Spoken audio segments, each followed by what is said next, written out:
Hello again, guys. It is match 4 time. That's right. I'm recording this immediately after match 3, just because I felt so pumped that we got to get another match in here. I made this joke before, but I'll make it again so this time it can be realized. Now we'll just face against a red-green Ponza, and it'll destroy all of our chances at the 4-1 dream here. Let's hope that does not happen. But regardless, even if it does, I'm here to play some matches, learn a little bit, make some good plays, maybe some bad plays, we'll see. And with that, let's jump straight into the match. Currently 2-1, so I'm hopeful for our lead to continue here to a 3-1. That would be fantastic. And if not, we'll be fighting for the 3-2, which is not a bad place to be honest. If you're trying to go infinite on Magic Online, all you have to do is go 3-2 in every league, or better. Any time that you do better, you end up getting an extra league out of it. But 3 and 2 will let you pay for what you put in and get a little bit back from it, so that is the ultimate goal. We're playing against that Asian guy 8. Wonder what happened to all the numbers before. That is neither here nor there. This hand is interesting. We get a turn 1 Garenbrig into Growth Chamber into Cavern, naming Human, and play Garenbrig Growth Chamber, I guess. That way we'll have 1, 2, 3, 4, 5, 6. We'll be able to immediately play Titan on 4. And if we actually want to, we can pick up the Cavern of Souls with the second Growth Chamber, and then replay it to have an uncounterable Titan. I'm going to try it. If we're playing against a more aggressive deck, then this is not going to be fantastic for us. But if we top deck an Amulet or a Grazer or even an Explorer, we can lead on Garenbrig here so that we can cast Explorer off of Cavern this upcoming turn if we draw it. I think that is what I'm going to go for. It also conceals the information that we have a Cavern of Souls. So anyways, there's a lot of draws that make this work out, and Azusa tends to be pretty good against the fast aggressive decks if you can guarantee the 2 land drops out of it, so we'll see how this works out for us. Wooded Foothills feels like an aggressive deck. Is this Dredge? Oh no! I jinxed myself, guys. I ruined everything. Why did I have to open my mouth? Well, do we want to expose our Growth Chamber to a pillage here? I guess not. Although I probably made a mistake in playing the Breeding Pool. It was probably going to be better to play out a non-green source so they couldn't destroy it. Now they're probably... I guess if they have something to destroy it, they'll kill the Garenbrig. Seasoned Pyromancer. That's one I'm not afraid of. If they had a Blood Moon, they almost assuredly would have played it here.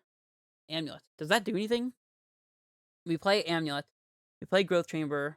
Play Azusa and only have 4 mana. So no, that actually does not do anything for us. They also pitched Bolt and Windswept Heath here. I guess we could play Amulet and then Growth Chamber and then play some land drops that enter untapped so that we can guarantee our value from the Amulet and get both of these cards into play this turn. I guess that's going to be the best move. Now we just have to cross our fingers and hope they haven't drawn a Blood Moon effect, so... In all honesty, I don't have a particular reason for playing the Sanctuary here. The more I'm thinking about it, the more I realize that it could be incorrect, perhaps. But I don't think it's going to matter, because we're going to get this growth Chamber into play anyways. And I guess we'll play the Garenbrig beforehand, so that we can pick up the Garenbrig and have guaranteed Titan mana this upcoming turn, assuming everything else goes south, so... And this way we also have Talari West Transmute mana in play. Not that that will be particularly relevant. Here they either found the Blood Moon or they didn't. If they didn't, we're probably in good shape. And if they did, then we will probably lose. They had 3 draw steps between last turn and this one to find it, so... Some of you guys can run the numbers. If you assume they play 4 Blood Moon effects, go use your hypogeometric calculator to determine what the odds are in 3 cards to draw something that has a a sample size. The sample size is 3. The population is however many cards they had in deck. No! What are the odds on that one? Cascading into the Blood Moon? That is insane. Oh boy. We were so close, guys. Well, let's get this Growth Chamber out there. Oh, wait. I don't want to pass. I have 2 more land drops here. What am I doing? There we go. And now we can chump block with this Azusa. That's just horrible news, though. There's almost no way we win now. Excuse. Okay. Man, that's just the worst. At least now we know that we're playing against literal Blood Moon instead of Magus of the Moon. Let's eat this Elemental before we cash in our Azusa for a chump block. Something good. Explorer is an uncastable one.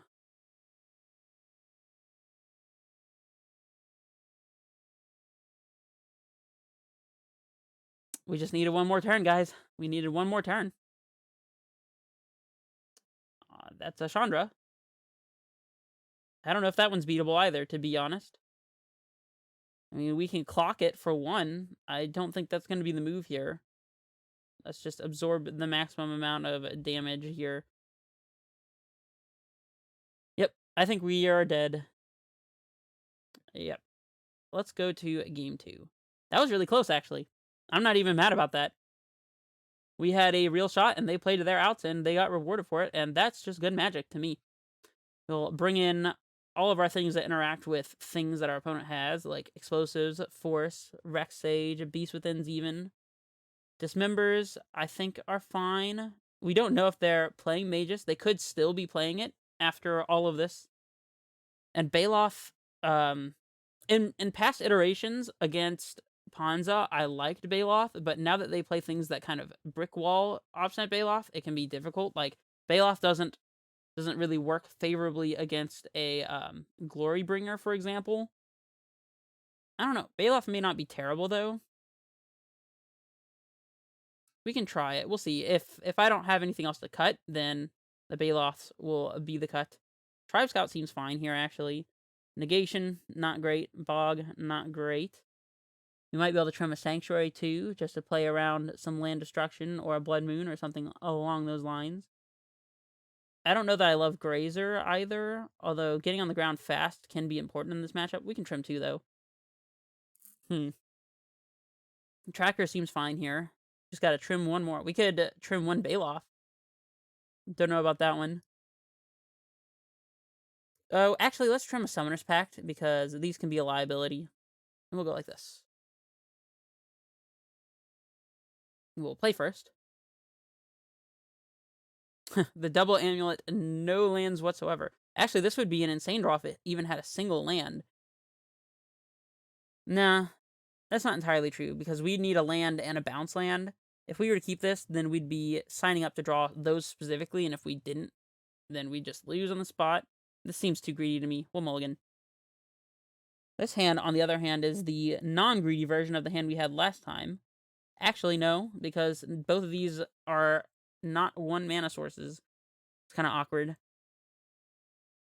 What I would do for a Simian Spirit Guide in this hand...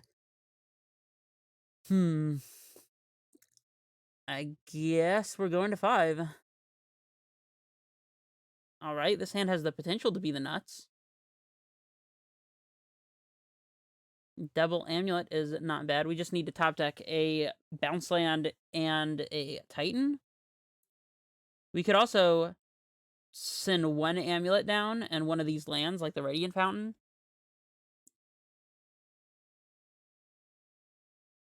I'm not convinced that this Dismember is going to be good, but we'll try it. We'll try it. We'll go turn 1 Amulet, go, and now we can play our 3-drop next turn, and if we happen to draw a better 3-drop, then that'll be looking good for us. They have no 1-drop. Okay. Are we Beast Withining their fetch land? I highly doubt it. Do we hold this for a 3-drop? This hand would have been way better if they played an Arbor Elf that we could dismember on turn 1. That's really frustrating. Playing this Vestige out and not getting a 3-drop out of it seems kind of bad, though.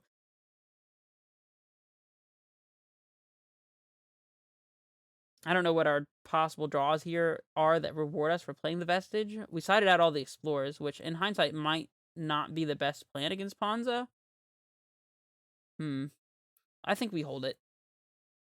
It also lets us take less damage from a Dismember.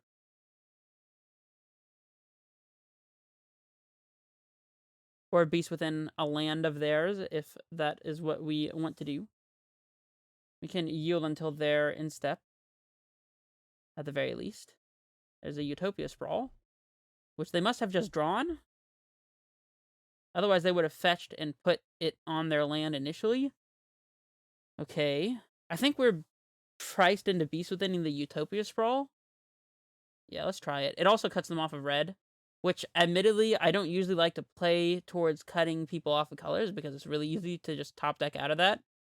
But, I mean, otherwise we're not really making any forward progress, so let's just do this. We're not scared about the beast token because that's going to be of no consequence, so we can dismember it if we have to. There's a red source entering tapped. I love to see it.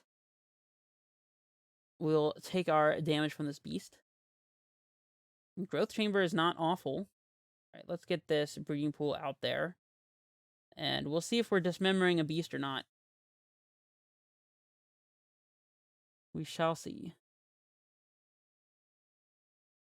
Definitely looks like we could have shipped a Dismember to the bottom.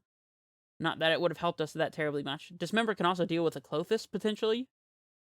Although that's going to take some doing. Blood Moon. Okay. I guess we dismember this now. I just need to make sure that they can't clock us while their Blood Moon is in play. Unfortunately, I think they can do well off of a single forest here. Speaking of a single forest. Well, I mean, now we have two, but you know what I mean. We're 2 lands away from casting a Titan. And this Growth Chamber will no longer make us bounce a land because Blood Moon prevents that ability. There was a point in time where it did not. You would still be able to get counters on a Gemstone Mine and name something with Cavern Souls and pick up a land at like Growth Chamber and pay 2 life for shock lands and that kind of thing. Those days are long over.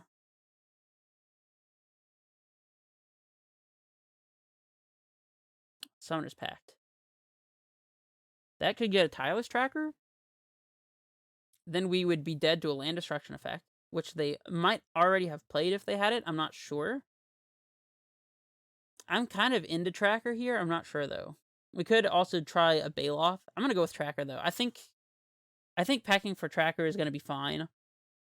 If we die to land destruction, I mean, that's what our deck does. We're already dying to Blood Moon, technically, although we do have double basics in play. I think Tracker is one of the few ways to get ahead here, so let's just go for it.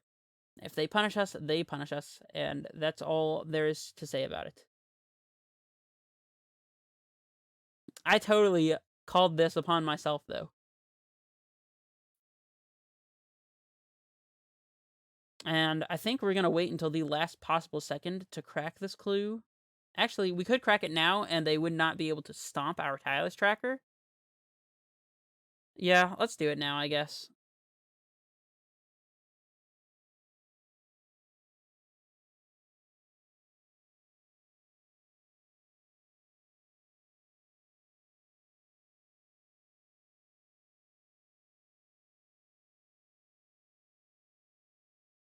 Clearly, the best draw here is a Pact of Negation to back up our Tireless Tracker.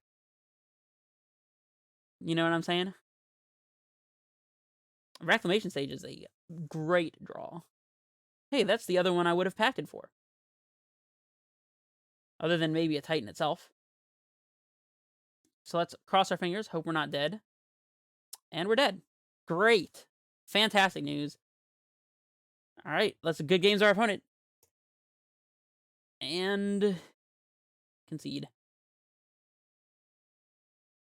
What would we have drawn, though? Dryad into Titan. Man, we were looking fantastic if they didn't have the pillage there.